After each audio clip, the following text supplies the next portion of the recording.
Hello दोस्तों, मेरे channel PKS study point में आपका स्वागत है। तो दोस्तों, आज का हमारा नया टॉपिक है प्राकृतिक वन एवं वनस्पति। आप ये जो भारत का मैप देख रहे होंगे, हमने इसमें वनों को अलग अलग प्रकार से बांट दिया है। ये जो ऊपर का हिस्सा देख रहे होंगे आप, ये हमारा है हिमालय वन या हिमालय पर्वत जो है हमारे यहाँ पे, ये हमारा हिमालय वन। ये जो हमारे हैं, ये हमारे सदाबहार वन। ये जो कुछ पश्चिमी और ये जो है उत्तर पूर्व का, वो दक्षिण पूर्व का हिस्सा है, जो ये हमारे हैं सदाबहार वन। ये जो हमने ये जो हिस्सा है, ये और ये वाला, ये जो हमारे राजस्थान का और कुछ मध्य प्रदेश और छत्तीसगढ़ का इलाका है। ये जो है ये हमारे पतझड़ वन, यानी कि झाड़ीदार वन या पतझड़ वन। और ये जो बड़ा हिस्सा देख रहे हैं आप बीच का, ये जो प्लस पॉइंट दिया हमने पूरा यहाँ से यहाँ तक, ये हमारा पर्णपाती वन। अब हम देखते हैं कि हमने वनों को कितने प्रकारों में बांटा है और इनके कितने भाग हैं। तो सबसे पहले हम देखेंगे वनों की परिभाषा क्या है। देखते हैं हम परिभाषा हमारी क्या है। तो जो पेड़ पौधे प्रकृति द्वारा स्वयं उगने या स्वयं उगते हैं, स्वयं बढ़ते हैं, जिसे किसी भी मानव द्वारा हस्तक्षेप नहीं किया जाता, यानी मानव द्वारा उन्हें बढ़ाने का कोई भी प्रयास नहीं किया जाता, ऐसे वनों को प्राकृतिक वन या प्राकृतिक वनस्पति कहते हैं। वैसे वन क्षेत्र जहाँ पेड़ पौधे अपनी इच्छा अनुसार बढ़ते हैं, उगते हैं, वैसे वन क्षेत्रों को प्राकृतिक वन कहते हैं। और वह वन जो मानव द्वारा निर्मित किए जाते हैं, वो अलग वन होते हैं। उन वनों को हम मानवीय वन कहते हैं।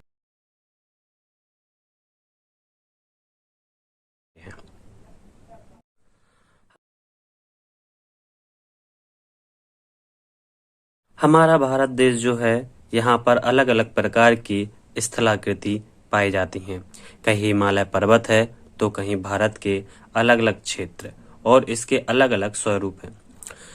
भारत का तापमान, वर्षा, ऊंचाई आदि बहुत से अंतर हैं जो वनों को प्रभावित करते हैं, और यही है जो अलग अलग स्थान पर अलग अलग प्रकार के वन पाए जाते हैं।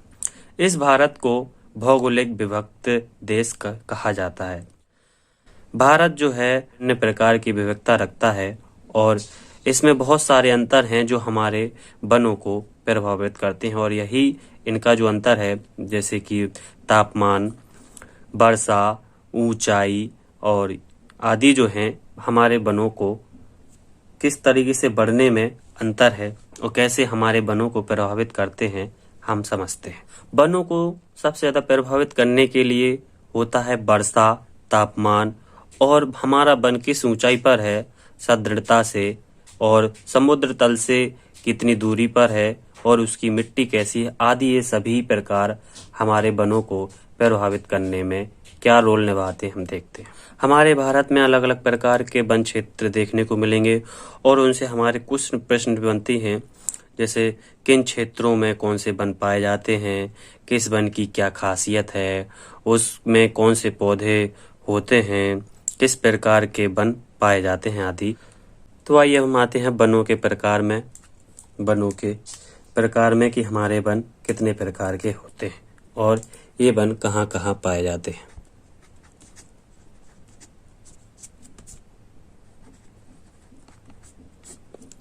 सबसे पहला आता है हमारा सदाबहार वन। इसको एवरग्रीन के नाम से भी जानते हैं, और इसे चीरहरित वन भी कहा जाता है। इन वनों में 200 सेंटीमीटर से भी अधिक वर्षा होती है। भारत के ट्रॉपिकल क्षेत्रों में पाए जाते हैं, तथा इनका पूरा नाम है उष्णकटिबंधीय सदाबहार वन। आप ये जो हिस्सा देख रहे हैं, यहाँ गुजरात से लेके और यहाँ हमारे केरल तक जो हमारे सदाबहार वन है। और ये जो हिस्सा देख रहे हैं आप, पूर्वी हिमालय, ये हमारा सदाबहार वन के हिस्से में आता है। ये जो वन है सदाबहार के वन के हिस्से में आता है। पश्चिमी घाट है ये जो हमारे सदाबहार के वन में है। यहाँ पर जो वन होते हैं, आप मैप में ये जो हिस्सा देख रहे हैं ये है हमारा सदाबहार वन, और ये जो हिस्सा है हमारा पूर्वी हिमालय का, ये भी हमारा सदाबहार वन है।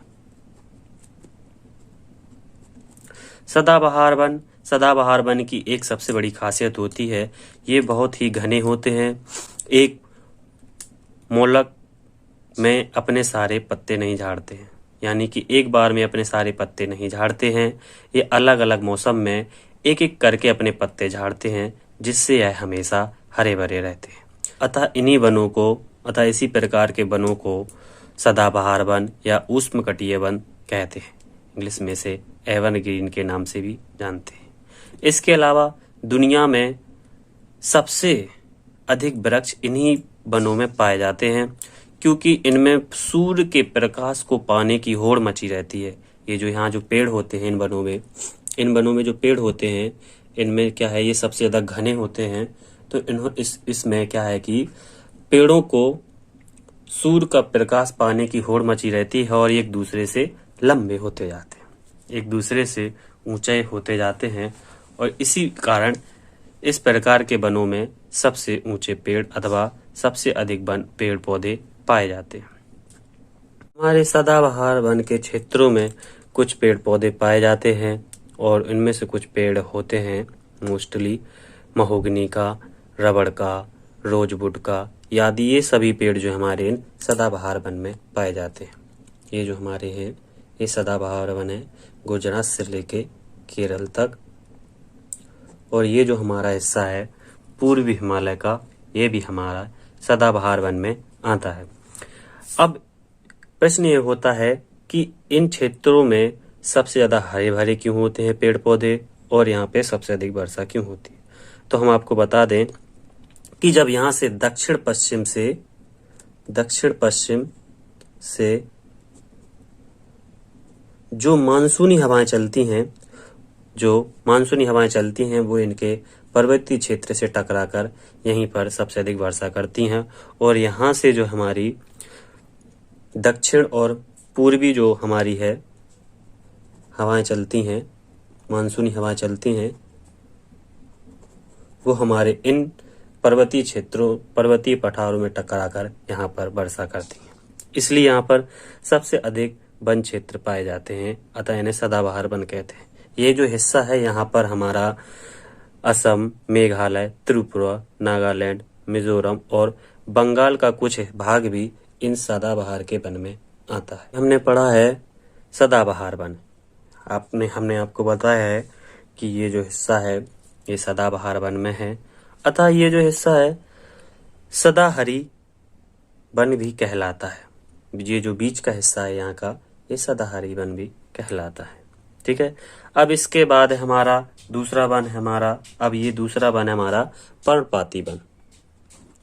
दूसरा वन है हमारा पर्णपाती वन। पर्णपाती वन को दो वनों में बांटा गया है। एक हमारा है आर्द्र पर्णपाती वन और दूसरा हमारा है शुष्क पर्णपाती वन।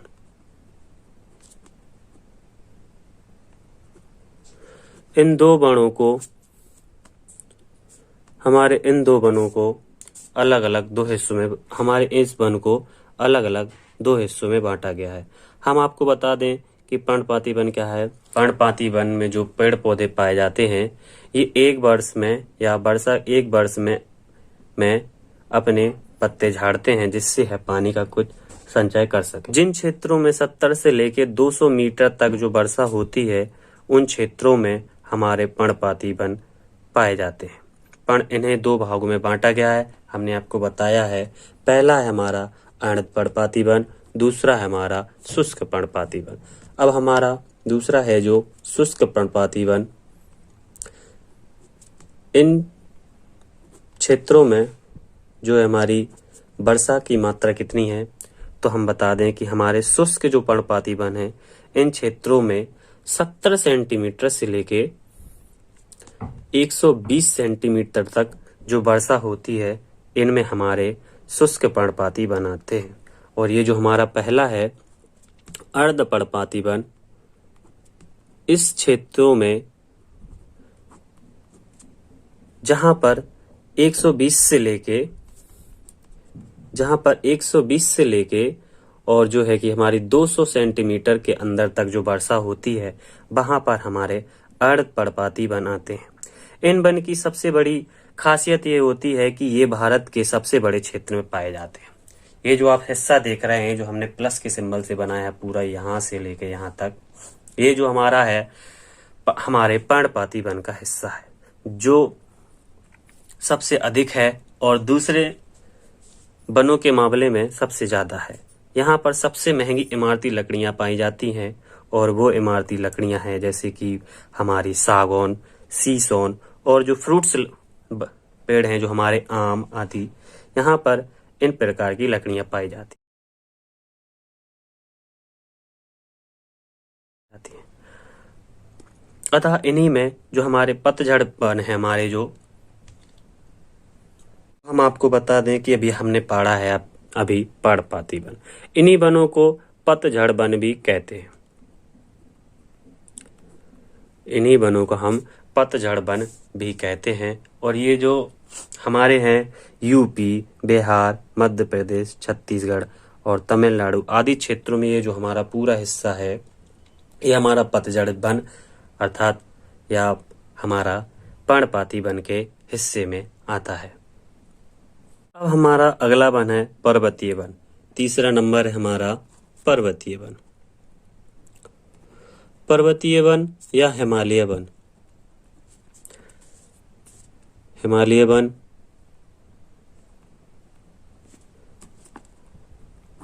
आदि इसी को हम शंकुधारी वन भी कहते हैं। जो शंकुधारी वन है, हमारे इन्हीं पर्वतीय वन को कहते हैं। ये वन जो है हमारे जम्मू कश्मीर यानी यहाँ से लेके, ये जो हमारा क्षेत्र है पर्वतीय वन का, जम्मू कश्मीर से लेके यहाँ तक हमारे जो हिमाचल प्रदेश तक है, और हिमाचल प्रदेश, उत्तराखंड और जो हमारा अरुणाचल प्रदेश और सिक्किम आदि जो ये लंबी जो पर्वत श्रृंखला है जो हमारी, ये हमारी पर्वतीय वन अथवा शंकुधारी वन कहलाती है। ये वन हिमालय पर्वत से होते हैं। इसके क्षेत्र विशेष रूप से हिमालय में पाया जाता है। ये जो हमारा हिमालय क्षेत्र है, इसका जो विशेषकर रूप है हमारे हिमालय क्षेत्र में ही पाया जाता है और ज्यादातर यहीं पर होता है। इन वनों की सबसे बड़ी खासियत क्या होती है? खासियत जो हमारी इन वनों की वो क्या है?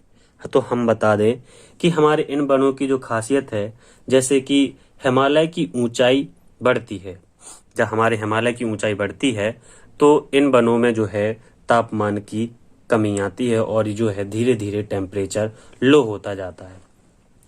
तो सतह से ऊंचाई बढ़ने पर टेम्परेचर कम होता है।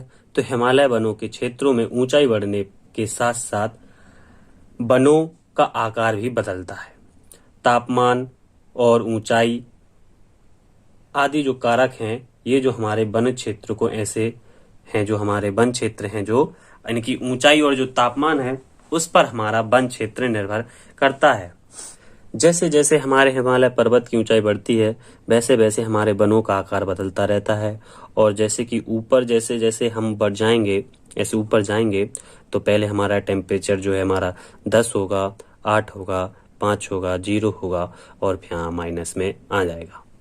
जहां पर हमारा टेम्परेचर माइनस में आता है, वहां पर बर्फ गिरने लगती है और वहां पर जो हमारे पेड़ पौधे हैं वो शंकुआकार आकार में पाए जाते हैं। इस तरीके से जो हमारे पेड़ पौधे हैं, आपने देखा होगा एक जो पेड़ पौधा होता है, जैसे कि कभी क्रिसमस डे पर जो हमारे एक पेड़ पौधा होता है क्रिसमस ट्री, वो इसी प्रकार के शंकुआकार के पेड़ में आते हैं। इसलिए होता है क्योंकि जब जो वर्षा होती है, जो मतलब बर्फ गिरती है, वर्षा नहीं, बर्फ जो गिरती हमारी, तो वो इन पेड़ पौधों के ऊपर गिरती है और बर्फ को एक फिसलन वाला रास्ता मिल जाता है। बर्फ नीचे गिर जाए, इसी कारण इस प्रकार के जो पेड़ पौधे अपने आप को सुरक्षित रखते हैं और बर्फ नीचे फिसलकर गिर जाती है। इस क्रम को अनुकूलन का सिद्धांत भी कहते हैं, क्योंकि यहाँ पर जो वन अपने आप जो हैं अपने आप को इस मौसम में ढाल लेते हैं, इस क्षेत्र में ढाल लेते हैं। ठीक है। भारत के हिमालय में किस प्रकार का वन पाया जाता है? तो हमारे भारत के हिमालय में जो है इस प्रकार का जो मतलब है कि प्राकृतिक जो वन होते हैं, इन्हीं में से जो हमारा वन है, हमारा हिमालय वन या वो क्या कहते हैं, पर्वतीय वन है।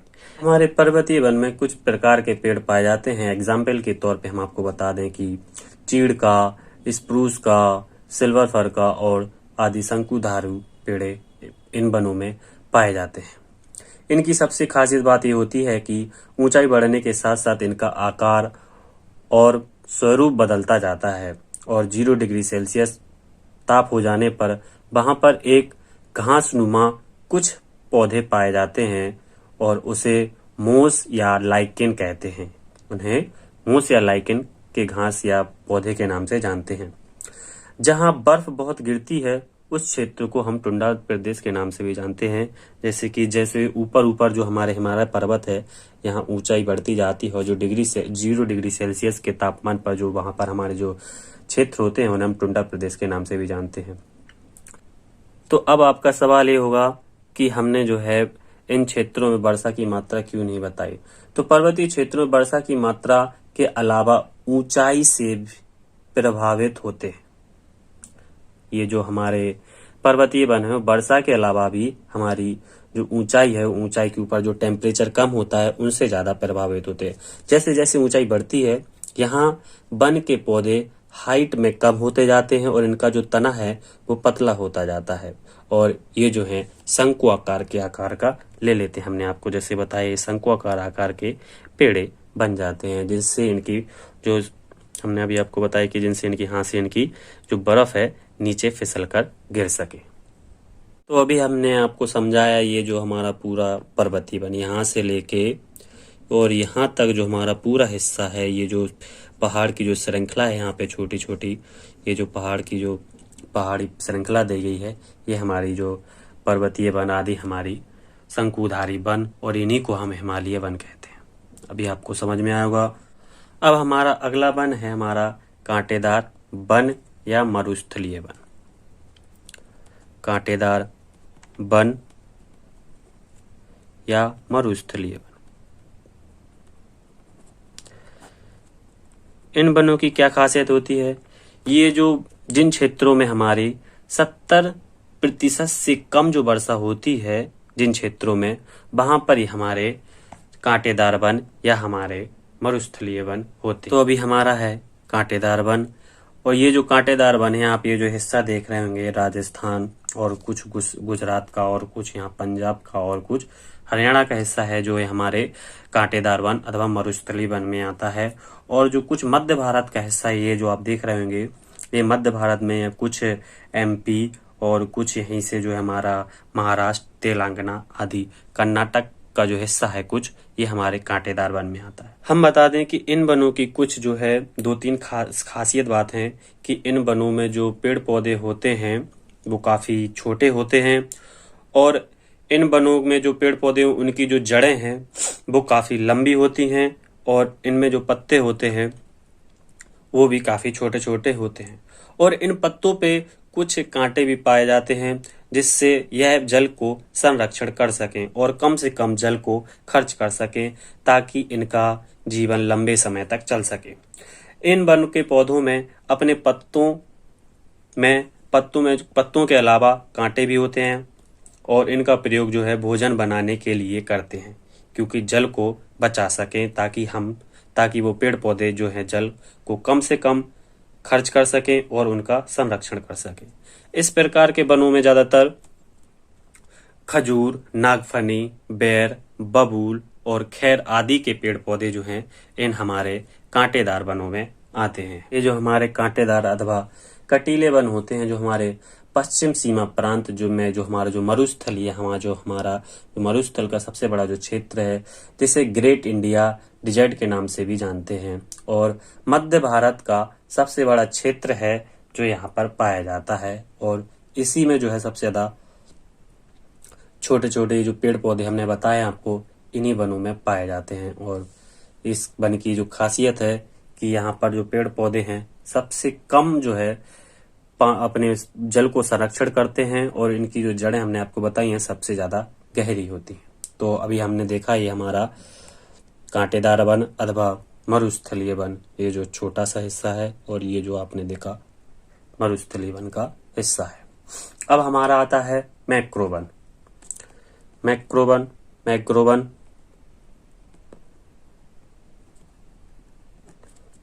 वन जो है हमारा, हम आपको बता दें कि मैक्रो वन अथवा ग्रान वन, ये जो वन है हमारा डेल्टाई क्षेत्रों में पाए जाते हैं।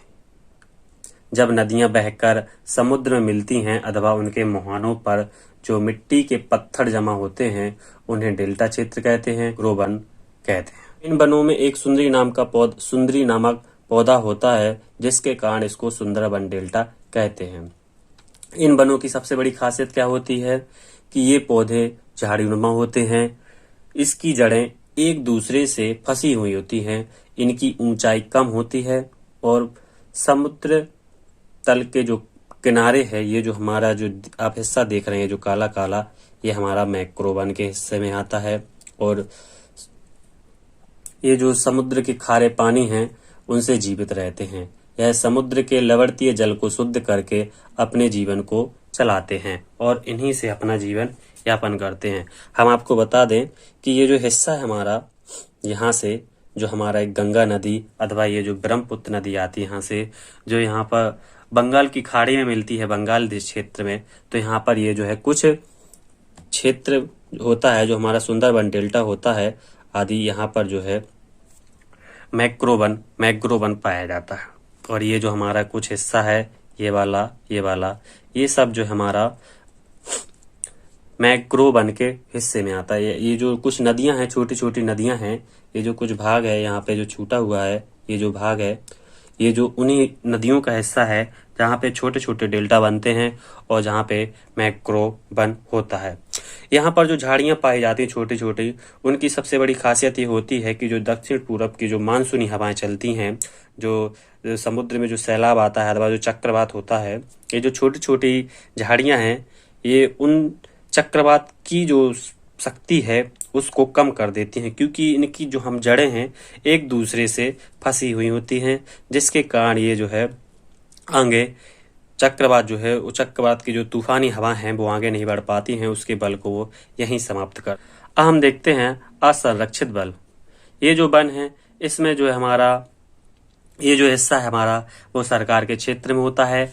यहाँ पर लोगों को कटाई करने की या इसके अंदर जाने की अनुमति नहीं होती है। यहाँ पे किसी मवेशियों का या फिर यहाँ पे लकड़ियों काटना आदि वर्जित होता है। और इसी के साथ होता है एक हमारा संरक्षित वन क्षेत्र।